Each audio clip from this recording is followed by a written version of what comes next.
If you've ever looked at a stock market chart for the first time, it probably felt like trying to read another language. Just a jagged, unpredictable line bouncing up and down, looking completely random. We can simplify this landscape by looking at it as a physical journey. Imagine that jagged line is the silhouette of a mountain trail, and down here at the bottom left is our hiker, just starting their climb. Over 100 years ago, a financial journalist named Charles Dow realized that these financial paths follow a specific logic. He wrote a series of articles establishing what we now call the Dow theory, based on the idea that market movements follow identifiable trends.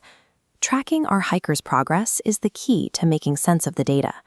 Once you know how to follow the trail, the complexity starts to fade away. Dow broke this journey down into 3 distinct movements. The first is the primary trend. This is the big picture, the main direction the hiker's traveling over months or even years as they scale the side of the mountain. But nobody climbs a mountain in one perfectly straight line. Occasionally, our hiker reaches a valley and has to walk downhill for a while before they can climb again. This is the secondary trend, medium-term pullbacks that give the market a chance to rest. When we zoom all the way in, we see the minor trend.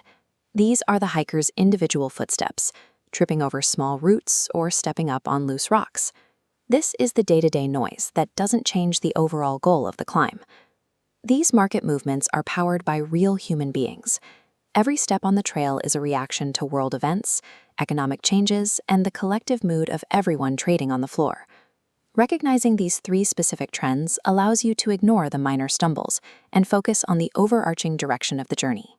As our hiker climbs, they'll eventually run into invisible barriers. Imagine they're walking upward and they suddenly stop, bumping their head against a glass ceiling. In trading, this is resistance. It's a price level where sellers remember the price getting a bit too high in the past. When the stock hits that number again, those sellers rush in to get out, pushing the price back down. Conversely, when our hiker slides down a steep slope, they eventually land safely on a solid, flat floor. We call this support. It's a price where buyers remember the stock being a great deal. When the price drops to this level, those buyers see a bargain and jump in, propping the price back up. These invisible floors and ceilings are psychological landmarks. They are forged by the collective memory of thousands of people, remembering exactly where a stock felt too expensive or like a steal. Sometimes the hiker gets trapped, bouncing back and forth between that support floor and the resistance ceiling. Every time the hiker hits one of these lines and fails to break through, the memory of that price gets stronger.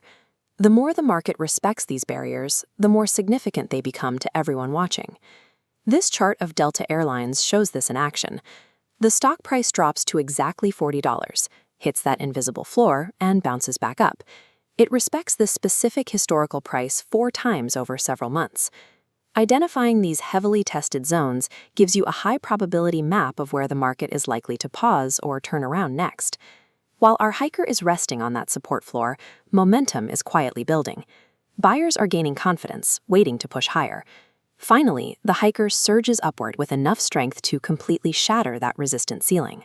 When a barrier like that is broken, the market's memory of that price doesn't just disappear, it changes.